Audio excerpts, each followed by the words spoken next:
আমার বাবা মাকে রেখে প্রতি রাতে বাহিরে যেত, কিন্তু কেন যেত তা মাকে বলতো না। এই জন্য মাকে বাবা সন্দেহ করত। অনেক সময় মাকে ঘুমে রেখে বিছানা থেকে উঠে চলে যেত। যখন মা বাবাকে প্রশ্ন করত তুমি কোথায় যেতে, এই প্রশ্ন করলেই বাবা মার মধ্যে ঝগড়া শুরু হয়ে যেত। একদিন বাবা কিসের জন্য বাহিরে যায় এটা জানার জন্য মা অস্থির হয়ে পড়ে।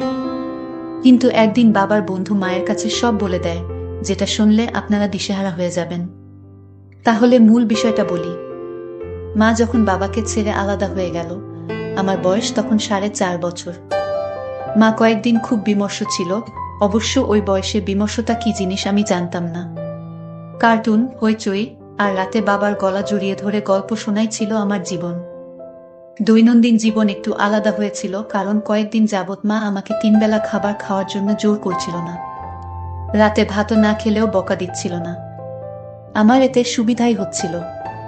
কিন্তু বাবা রাতে গল্প বলছিল না, এসেই শুয়ে পড়তো, এইটাই আমাকে একটু কষ্ট দিত। এক সন্ধ্যায় মা আমাকে জিজ্ঞেস করল, তুই কাকে বেশি ভালোবাসিস, আমাকে না তোর বাবাকে? শিশু বয়সে এই অদ্ভুত প্রশ্নের উত্তর আমার জানা ছিল না, কারণ ভালোবাসা বোঝার মতো বয়স আমার হয়নি।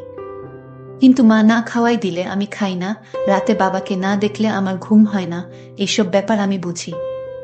সেই রাতে মা বাবাকে বলল, তোমার সাথে আমাদের আর থাকা সম্ভব না। কাল সকাল হলে আমি আমার ছেলেকে নিয়ে এই বাড়ি ছেড়ে চলে যাব। বাবা অবাক হয়ে জিজ্ঞেস করলেন, কই যাবে তুমি? জায়গা আছে তোমার যাবার কোথাও? আর নিজে যাবে? ইমরানকে নিয়ে যাবে? মা ম্লান হেসে বলল, মিজান, তুমি বোধহয় ভুলে গেছো আমার নিজের একটা অনার্স ডিগ্রি আছে। আর এই শহরে আমি বড় হয়েছি, আমার জায়গা নিয়ে তোমাকে ভাবতে হবে না। দেখো আনোয়ারা, তুমি কি বেশি বাড়াবাড়ি করছো না? মানুষের জীবনে সমস্যা হয়, সমাধানও হয়। তাই বলে এতদিনের সংসার এভাবে ছাড়া যায় না। তুমি যদি এতদিনের সংসারে এমন কিছু করতে পারো, তবে আমিও পারবো। যাই হোক, কথা বাড়িও না, আমি ঘুমাতে যাচ্ছি। টেবিলে খাবার গরম করা আছে, খেয়ে নিও। সেই রাতে আমি শুয়ে শুয়ে বাবা মায়ের মাঝে কি হচ্ছে কিছুই বুঝিনি, শুধু মা যে ফুপিয়ে ফুপিয়ে কাঁদছে এটা শুনেছি। শিশুরা নাকি অনেক জটিল জিনিস মাঝে মাঝে বুঝে ফেলে, সেই রাতে 4.5 বছরের আমিও কিভাবে জানি বুঝে ফেললাম। আমাদের তিনজনের ছোট্ট এই ঘরটা আর আগের মতো নেই, কোথাও গোলমাল, বড়সড় একটা গোলমাল হয়েছে। পরদিন সকালে মা আমাকে নিয়ে বের হয়ে এলো বাসা থেকে। একদিন এই বাসায় মা এসেছিল বউ হয়ে, একটা মাত্র শাড়ি পরে। আজ এ বাসা থেকে মা বের হয়ে গেল গায়ের একমাত্র শাড়িটা জড়িয়েই। আসার সময় আমি বাবার কাছে গেলাম, বাবা বারান্দায় বসেছিল। চোখ লাল, গালে খোঁচা খোঁচা দাড়ি, চেহারায় কেমন দিশেহারা ভাব। আমার কান্না পেল, ভয়ানক কান্না। বাবা আমাকে জড়িয়ে ধরে বলল, ভালো থাকিস রে বাবা, মাকে দেখে রাখিস। বাবা ছিল মফস্বলের ছেলে, কলেজ শেষ করে ঢাকায় এসে ঢাকা বিশ্ববিদ্যালয়ে ইকোনমিক্স এ ভর্তি হয়। মা ও ঢাকা ভার্সিটিতেই পড়ত। মায়ের মুখে শুনেছি মা ছিল বড়লোক ঘরের মেয়ে।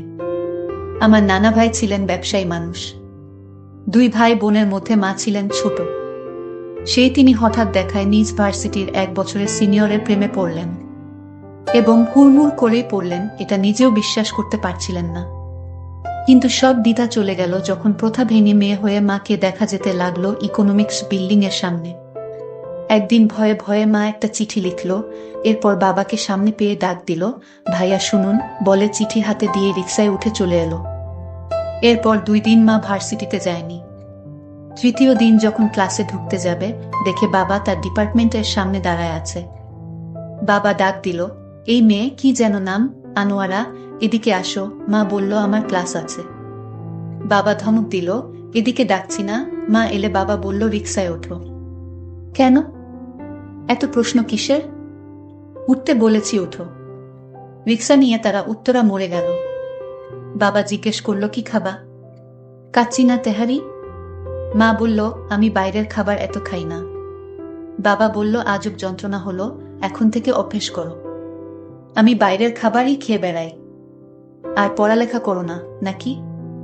বাংলার ছাত্রী হয়েও এক প্রেমপত্রে 9টা বানান ভুল করেছ। এর পরের সময়গুলো তাদের খুব অসাধারণ ছিল। বাবা ক্লাস শেষ করে মায়ের জন্য দাঁড়াতো, মাকে নিয়ে রিকশায় ঢাকার সব রাস্তায় টোটো করত, রাস্তার পাশের সব খাবার খেত। আর মা বাবাকে ঝাড়ি দিত। বাবা শুনত আর হো হো করে হাসত। মা বাবাকে ভালোবেসেছিল, বাবার প্রতি মুগ্ধ হয়েছিল এতটা, যতটা হলে একটা জীবন অনায়াসে কাটায় দেয়া যায়।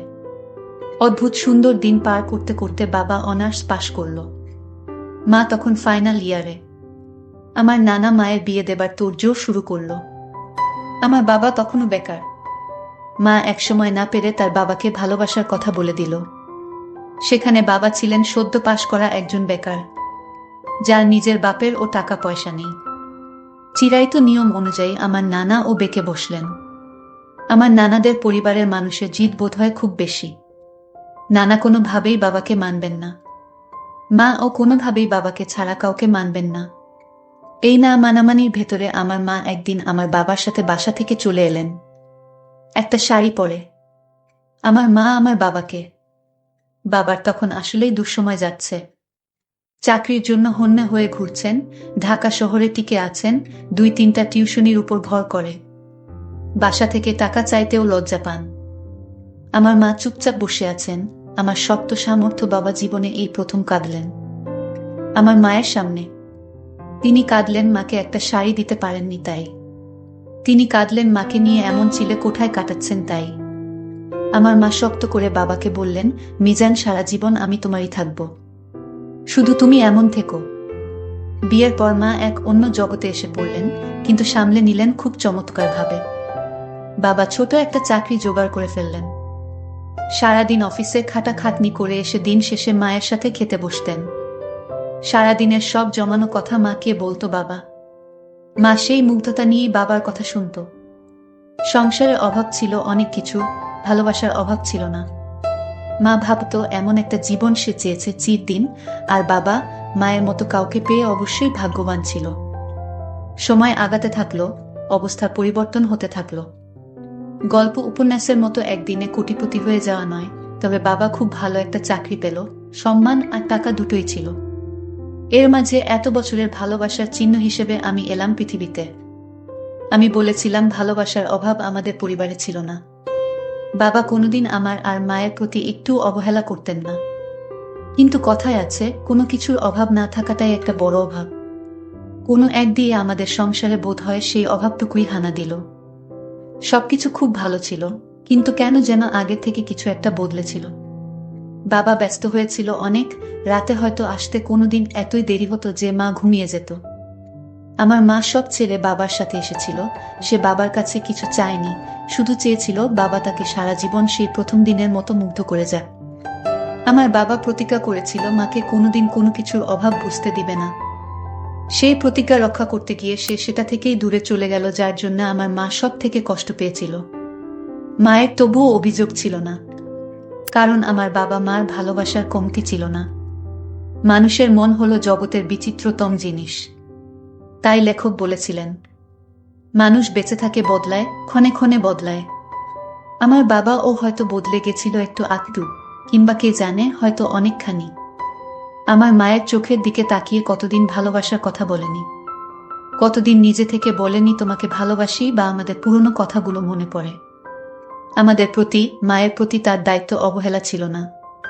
কিন্তু সেইখানে কেমন একটা অবহেলা আসতে লাগলো, যেখানটায় সব থেকে বেশি যত্ন নেওয়া দরকার। বাবাকে নিয়ে কিছু উড়ো কথা মা শুনতে পেল। মা বিশ্বাস করতে পারত না। এক দুপুর বেলা মা নিশ্চিত হলো, তার ভালোবাসার মানুষটার কাছে সে পুরনো হয়ে গেছে। তাই এত বছর পরে সেই মানুষটা আজ এমনভাবে পাল্টে যেতে লাগলো। মা বাবাকে এরকম সন্দেহ করতে, কিন্তু সত্যি কি তাই? আয়নার সামনে বসে সারা দুপুর আমার মা কেঁদেছিল। আমি কিছু বুঝতাম না। আমি মনের সুখে কার্টুন দেখছিলাম। পরের দিন সকালে এক কাপড় পরে মা বের হয়ে এলো আমায় নিয়ে। সেই ঘর থেকে যে ঘরে ভালোবাসার অধিকার নিয়ে সব ছেড়ে মা এসেছিল, যে ঘরের প্রতিটা কোণে তার মমতার ছাপ মিশে রয়েছে। চিরকাল ভয়ানক জেদি মা আমার নানার বাসা থেকে বের হয়ে এসেছিল একদিন, আর ফেরেনি। অনেক বছর পর আবারও বাসা থেকে বের হয়ে এলো। আমি আর মা ছোট একটা ভাড়া বাসায় উঠলাম। সেই বাসায় অতি দর্দি এমন মানুষের দেখা পাওয়া যেতে লাগলো। আর এক শ্রেণীর খালা টাইপ মহিলারা আসতো, যারা ইনিয়ে বিনিয়ে কেঁদে শেষে সার কথা এটাই বলতো যে তাদের হাতে ভালো পাত্র আছে, চাইলে বিয়ে করে নিতে পারে। আমার মা চুপচাপ শুনত, কারণ সে জানে এই বঙ্গদেশে মেয়েদের এমন অবস্থাতেই পড়তে হয়। ঢাকা বিশ্ববিদ্যালয় থেকে বাংলায় অনার্স করা আমার মা চাকরি খোঁজেননি কখনো। তার সবটা জুড়ে ছিল তার সংসার। এখন সেই সংসারকেই আগায় নিতে একটা চাকরি জোগাড় করলেন, বেসরকারি কলেজের শিক্ষক। আমাদের দিন ভালোই যাচ্ছিল। মা আগের মতো আমাকে অতি জোর করেন না কিছুতে। অনেক বেশি চুপচাপ হয়ে গেছেন। আমি মিছু করি সেই রাগী এবং মমতাময়ী মাকে। আমি রাতে ঘুমুবার সময় মিছু করি সেই বাবাটার রাতে গল্প করার মানুষটাকে। এভাবে মাসখানিক যাবার পর এক বিকেলে অবাক করা এক জিনিস দেখলাম। আমাদের বাসার সামনে আমার বাবা দাঁড়িয়ে আছেন, কিন্তু আমার রাজপুত্রের মতো বাবাকে চেনা যায় না। গাল ভেঙে গেছে, ক্লান্ত শ্রান্ত দেখাচ্ছে, যেন কতকাল ঘুমায় না। আমি দৌড়ে গিয়ে বাবার কাছে গেলাম। বাবা 2 হাতে খেলনা আর অনেক খাবার এনেছিল। সেগুলো ফেলে দিয়ে হাউমাউ করে আমাকে জড়ায় ধরে কাঁদতে লাগলো। চেয়ারে চুপচাপ বাবা বসে আছে, আমাদের নতুন বাসায়।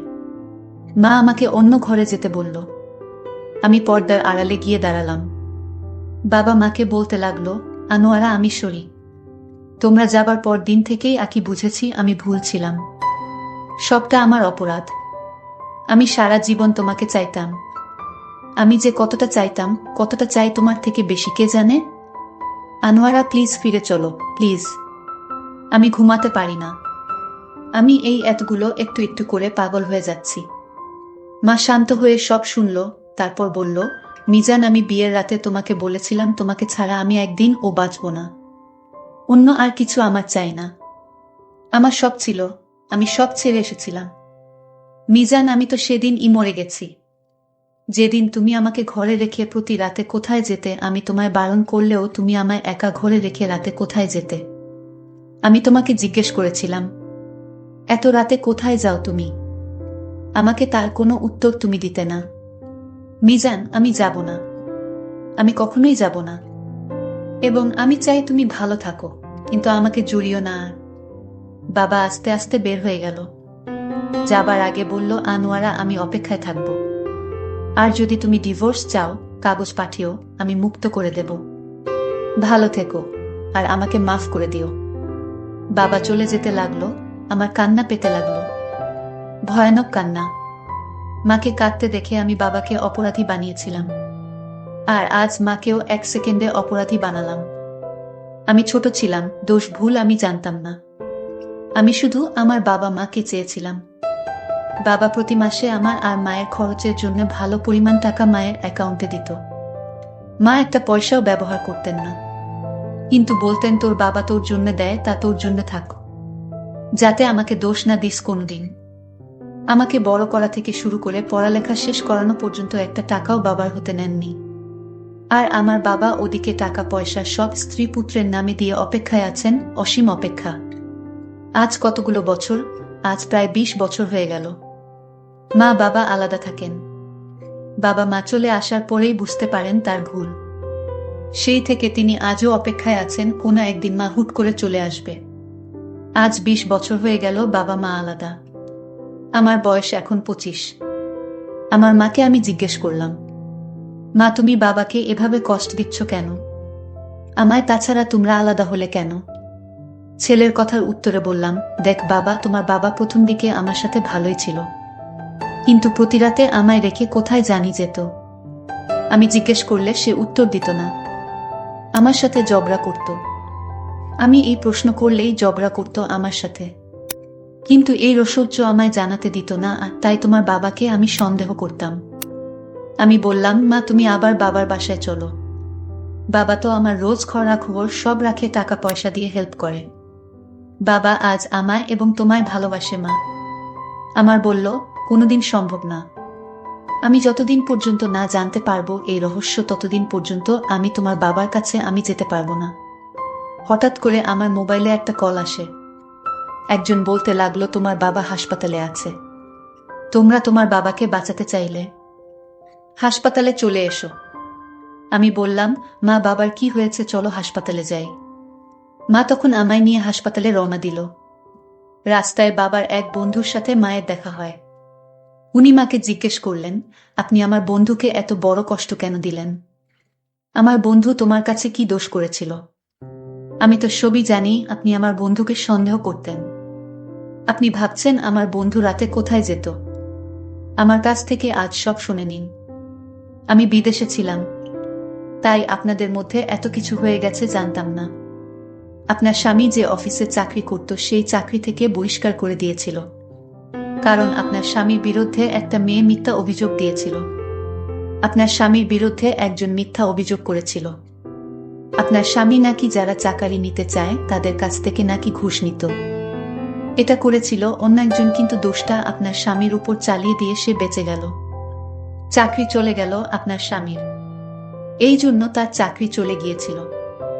আপনার স্বামী চাকরি হারা হয়ে পাগলের মতো হয়ে গিয়েছিল, আর এটা আপনাকে জানায়নি কারণ আপনি অনেক কষ্ট পাবেন তাই। আপনার কাছে সে ছোট হতে চায়নি, কিন্তু সংসার চালাতে হলে তো আপনার স্বামীর কিছু একটা করতে হবে। সে যেহেতু কলেজের শিক্ষক, তাই দিনে সে কোনো রাস্তার কাজ করাতে তার লজ্জা লাগত, আর তাই প্রতি রাতে আপনার স্বামী রাতে কুলিগিরি করে রাতে 1000 টাকা ইনকাম করত, আর সেই ইনকাম দিয়ে আপনার সংসার চালাতো। এটা কি আপনার স্বামী অপরাধ করেছে? যদি সেটা অপরাধ হয় তাহলে আপনার স্বামীর কাছে যাওয়ার দরকার নেই।